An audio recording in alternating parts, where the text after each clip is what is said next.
Get ready for a very special edition of What's Up. Today, the co-hosts talk to Morehead State President Dr. Wayne Andrews. And they're asking some tough questions about the new building plans for campus and seeing what steps the university is taking to ensure an Oklahoma incident doesn't happen here. I think we've tried to sensitize our students. We've hired some good, diverse staff members that help with that. So part of it is leadership. All this and much more coming up on What's Up with Chad Hedrick, Leanza Peroni, Austin Burke, and Ricky Nelson. What's Up starts right now. And what is up, everybody? Welcome to What's Up, another big show. As usual, we always have big shows, but this one is bigger than big. The biggest. Bigger. It's Giant. bigger than Big Bird. Like this big. That Like big. this big. Why is it so big, you ask? Because Morehead State University President Dr. Wayne Andrews is on our show today. Can't wait. Wow, that's incredible. I'm kind of nervous to interview him. I don't I'm know excited. why. I'm excited, but I'm excited. I'm excited. We're going to ask him some pumped. hard questions. hardcore Yeah, we're questions gonna like, hit him. do you really live in the house on campus? Ooh, Ooh. We're going. That's wanna what's know on that. our mind. It really is. That's about it. It really is. Like, really? Yeah, I want to know.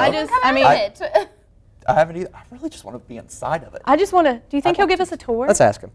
Yeah, Let's just ask I him. want a tour. Yeah. Okay. Perfect. Anyway, we've got some hot topics to discuss because that's what What's Up is all about. That's what we do. The public demands. They do. We get See what's strongly hot. worded letters if we don't talk about what's hot enough. Really? Really? No. No.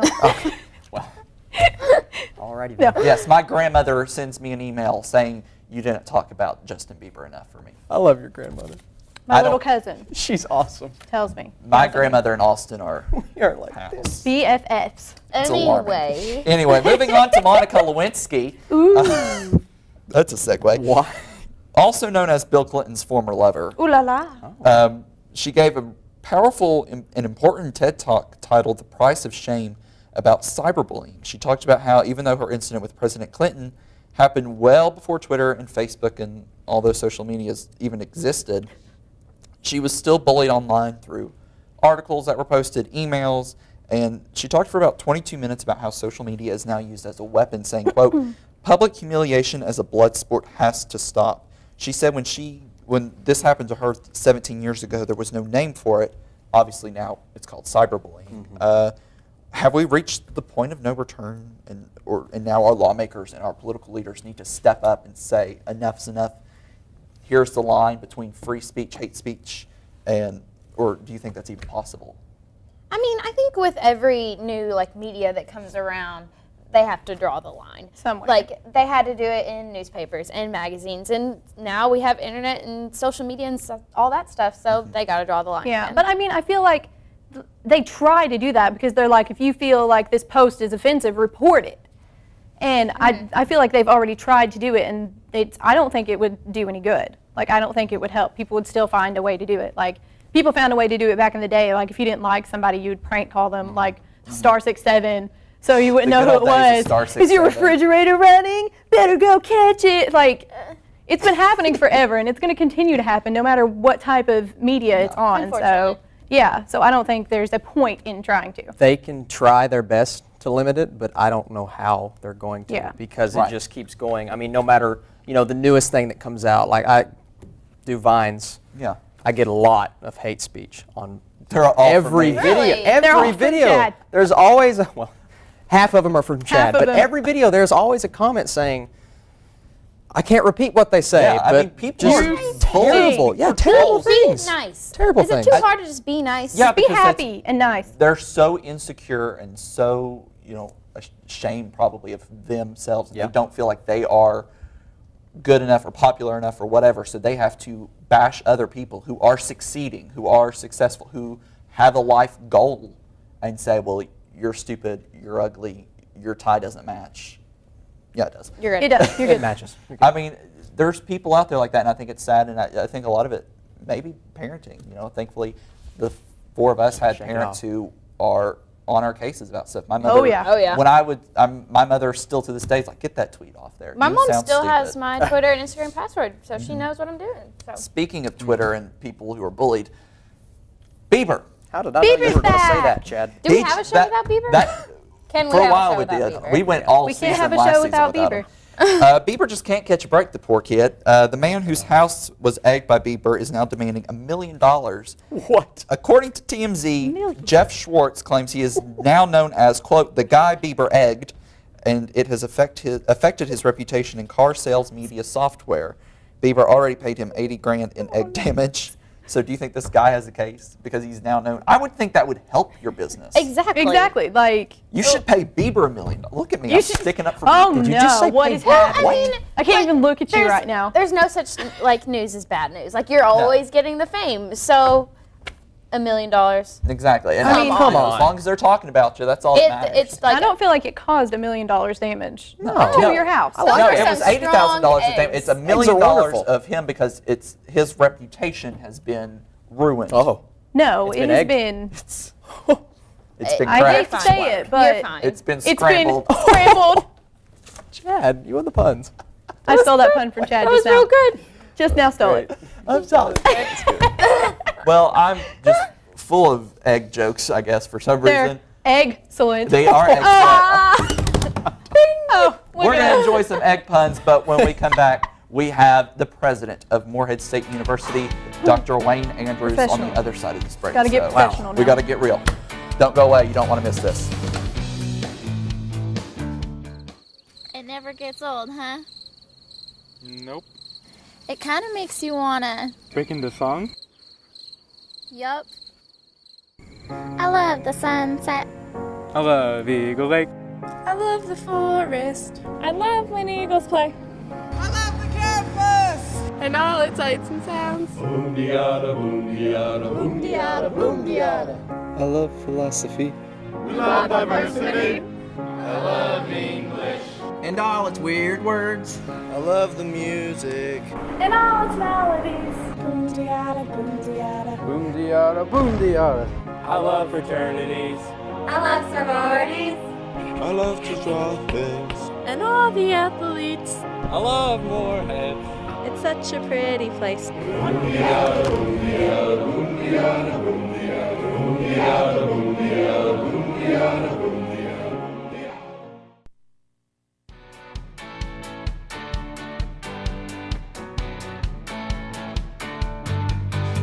All right, he is the 13th president of Morehead State University, and he's here with us today to discuss all things MSU, from new developmental projects to some minor adjustments to next semester's schedule.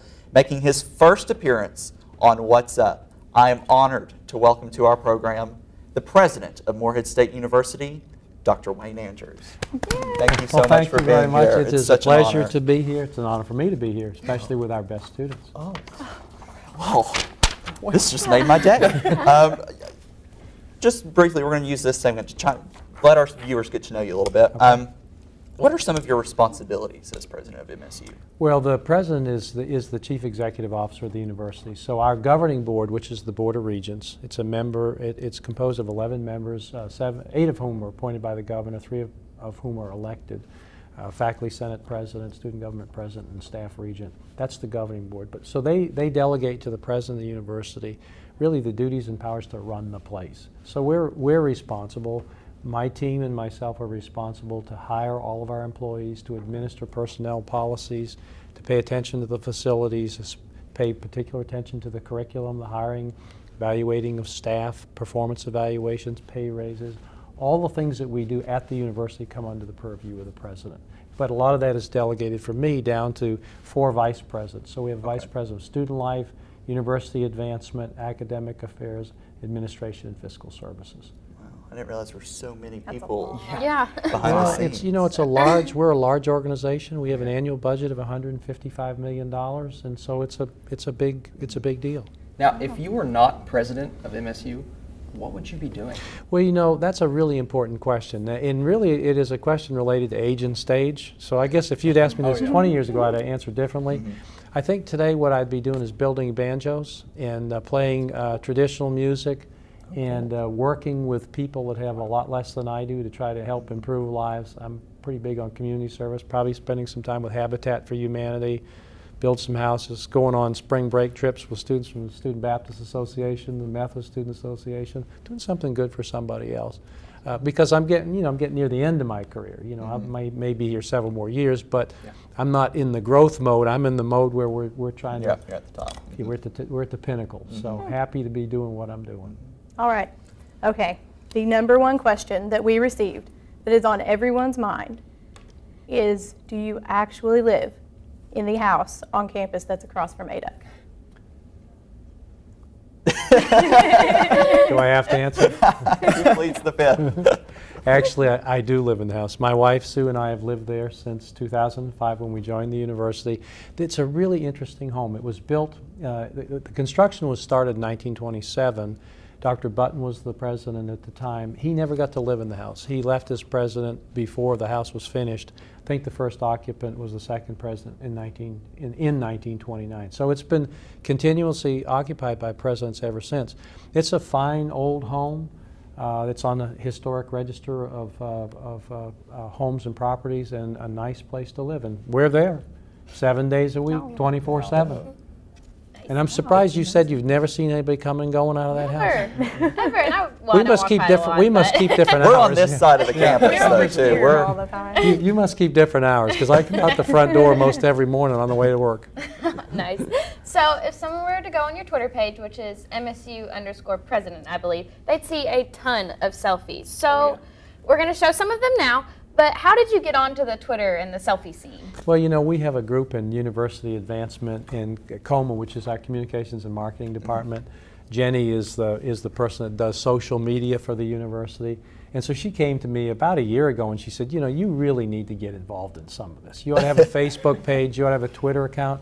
And I was like, me? At my age, I'm going to be doing this? And she said, you really do. So they set me up with all this. And honestly, for a long time, I really didn't do much with it.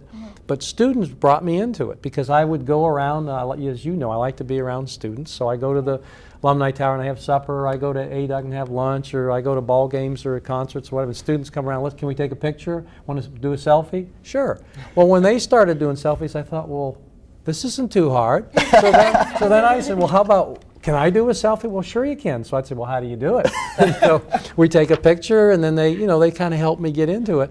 And I realized it's really fun. I've been kind of careful, I think we need to be thoughtful about that. But so that's how I got into it. Students really pulled me into it, and I like it. Nice. It's good. We like it. We're going to take a quick break, but Austin has a selfie stick for his phone. I have a selfie stick. So we're going to take a break, but we're going to take a selfie as we go to break. As we take a break. Much more with President Andrews on the other side of this break. Don't go away. This is What's Up on MSU TV, Channel 85. Guys, we have. Oh, no.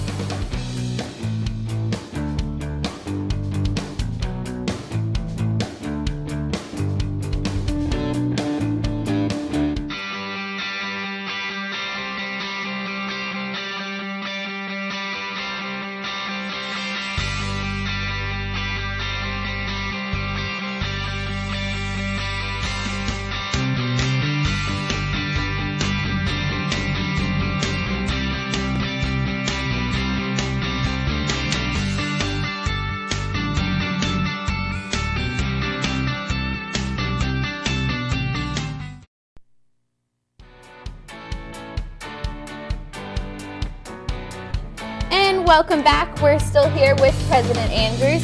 So before spring break, there were some plans for a new dining facility, a dorm, and a parking garage were announced, and there was a groundbreaking ceremony. So what's the estimated timeline for all these projects?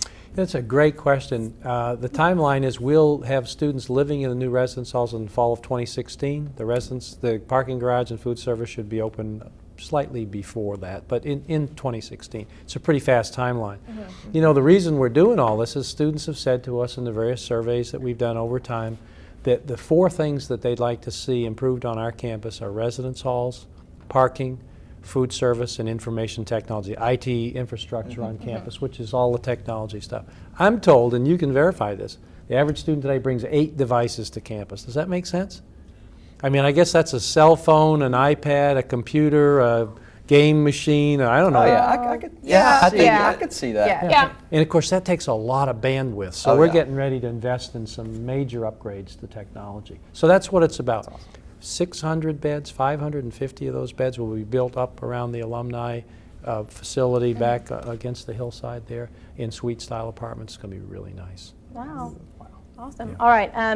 How much is this project or these particular projects estimated to cost? And is it going to affect tuition or any of the other fees for the students? Right. Now, the cost of the projects is as follows. The residence hall construction, the 600 new beds, is $30.7 million. And we've already borrowed the bonds. This is paid for, we call it agency funding, because there has to be a dedicated revenue stream to pay for the bonds. The bonds will be paid off with the rent that the students pay to live in the residence hall. So there'll be no increase in tuition, no fees to non-residential students involved in this at all. So it's paid for by residential students. The parking garage and food service facility is a $17 million project, and that will be paid for in a combination of public and private money.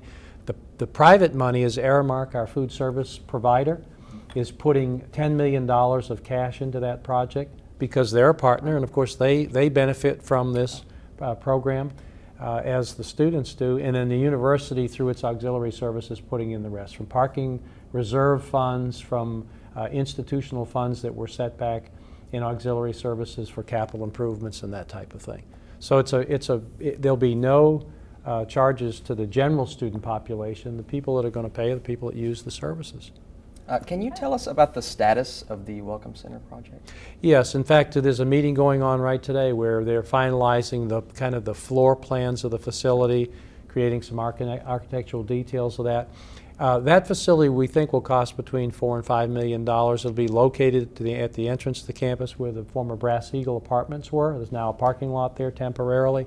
And we expect that we have to raise the money. It's going to be funded entirely with private money. Again, it's not going to be student tuition money or institutional money. It'll be private money. So we've got to raise the money. We've already had a couple of significant gifts. I think at this point we've probably raised $1.5 million, or I have commitments for $1.5 million. So we've got a ways to go. My goal is to get the money raised this next year and get started building it, because it'll be a really important and welcome addition to the campus.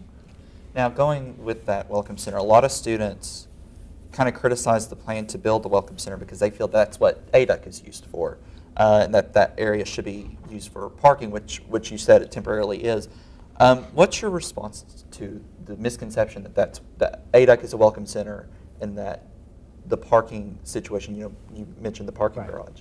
Well, they're really two different functions. I mean, when you think about it will be entitled an Alumni Welcome Center. So part of the purpose in doing this is to be able to showcase the successes of our alumni at Morehead State University. And we have some really distinguished alumni, as you know. And so there'll be places in the building where we highlight the careers and the lives of those that have left the university and have done so with great distinction.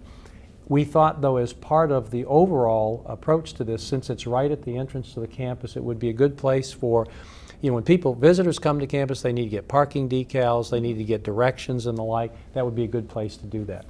The renovation to ADUC is going to be a very, very thorough renovation and addition to the building. And it will be used for things like tours. When we bring student groups to campus from high schools and places like that, they're going to go to ADUC. They're not going to go to this Welcome Center. It's too small. ADUC will have a function in it for admissions. It'll have a nice theater type room where you could seat perhaps 100 students that might come in on buses from schools. They could be oriented to the campus and get a good start there with campus tours and like. So very different functions. Well, I think that's it for this segment. So more with President Andrews right after this. Don't go away.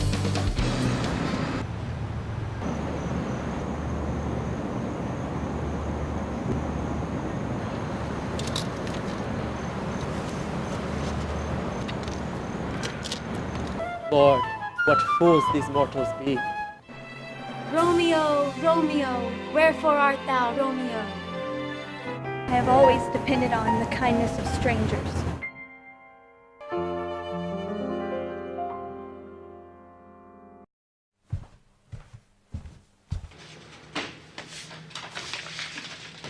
Yo, why are you looking at bags, bro? What you need is a chick magnet. You put me in the room and boom, chicks. That's what I'm talking about.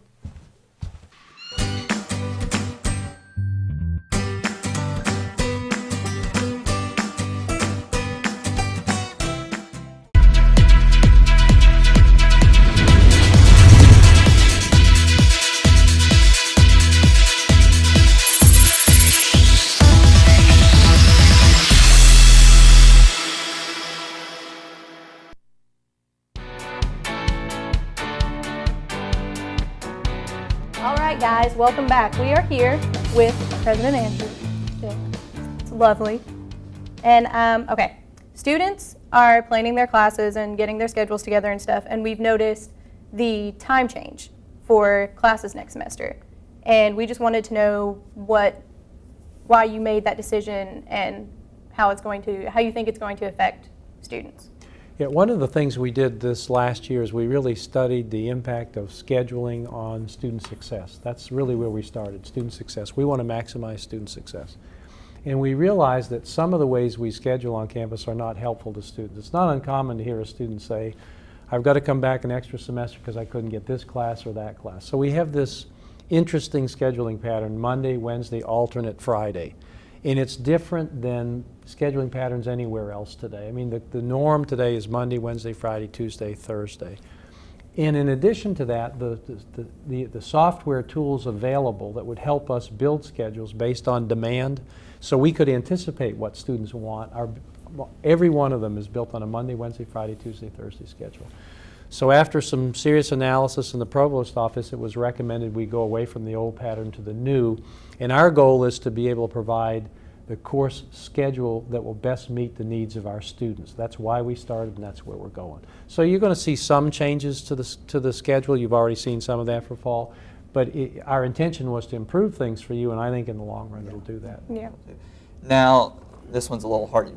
We're all aware of the Oklahoma incident with the SAE. Right.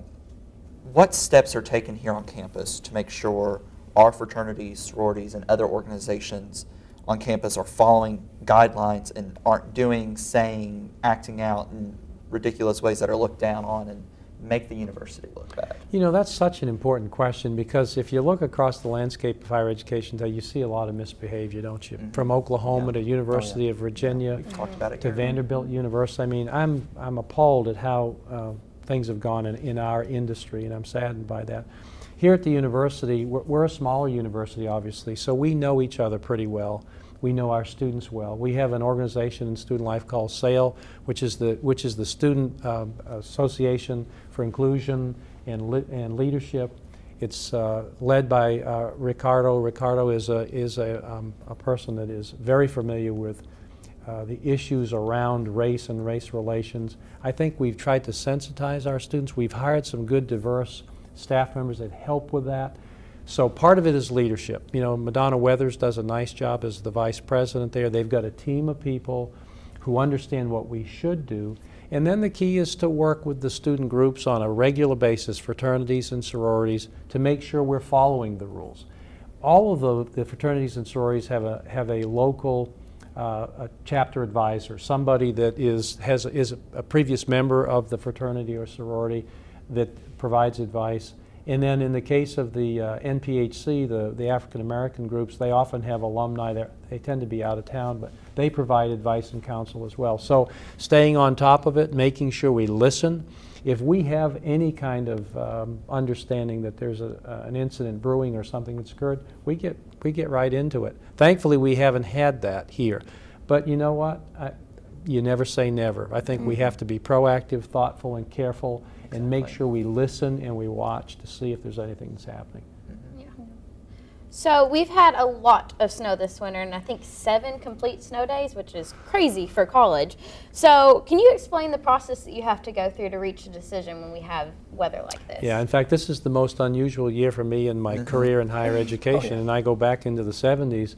I've never been in a place where we called off school for a whole week, which we did this year, plus 2 days the following week. But you know what happened. I mean, we got big snow and then the temperatures plummeted below zero. We were really concerned about the safety of you and our employees, so it was best to call it off. The way our protocol works is our campus police chief interacts with the safety personnel in the surrounding counties, so the road superintendents, the chiefs of police for surrounding counties, the state police. They monitor the national weather forecast out of Jackson, and so they really pay attention to what's going on. And usually between 3:30 and 4 o'clock in the morning, the chief will call the provost, who's the vice president for academic affairs, and say, here's what we're finding. This is the situation, and here's what we would recommend. And that's how the process starts. So it's based on that recommendation. Now, with this last round of snow, because we had forewarning that we were going to have additional snow and the temperatures were going to plummet, we didn't wait till 3:30 in the morning because it was best to let people know the day before when we could. So we tried to do that. But normally we wouldn't. We would, in the morning, make the call so the people didn't leave their homes. We have employees that start work at 6 o'clock here. So you don't want them getting out of the house and getting stranded somewhere. So that's how we do it. Wow. All right. Well, guys, stick around and stay with us because we will have more with President Andrews right after this.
With our final moments with President Andrews. President Andrews, a lot of potential students watch our show. So just take this opportunity right here in camera 2 and just say, why is Morehead State the best of them all? Well, it's the best because of you. I mean, if the students want to see what's going on campus that's really positive and purposeful, it's our students. We have a wonderful faculty here at Morehead State University. I would put them up against faculty anywhere. We have small class sizes. The faculty care about our students. They're interested and involved in the lives of our students.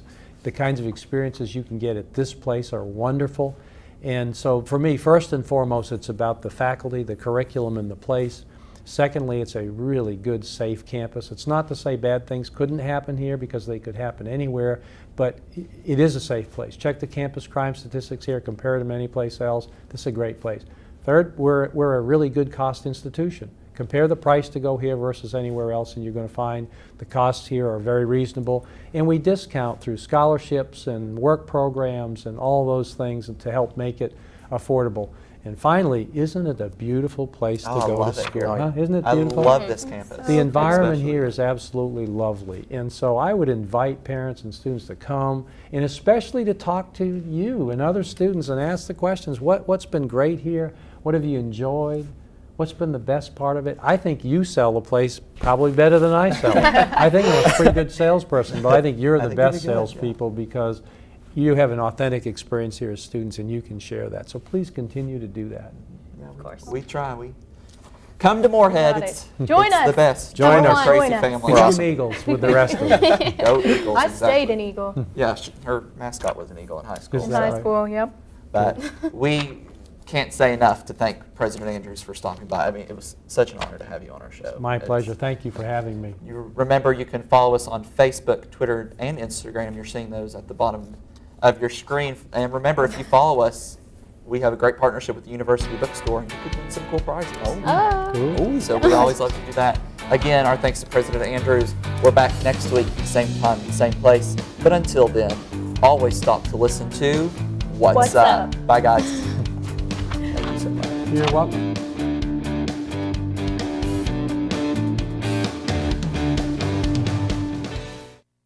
To learn more about What's Up, go to msutv.net.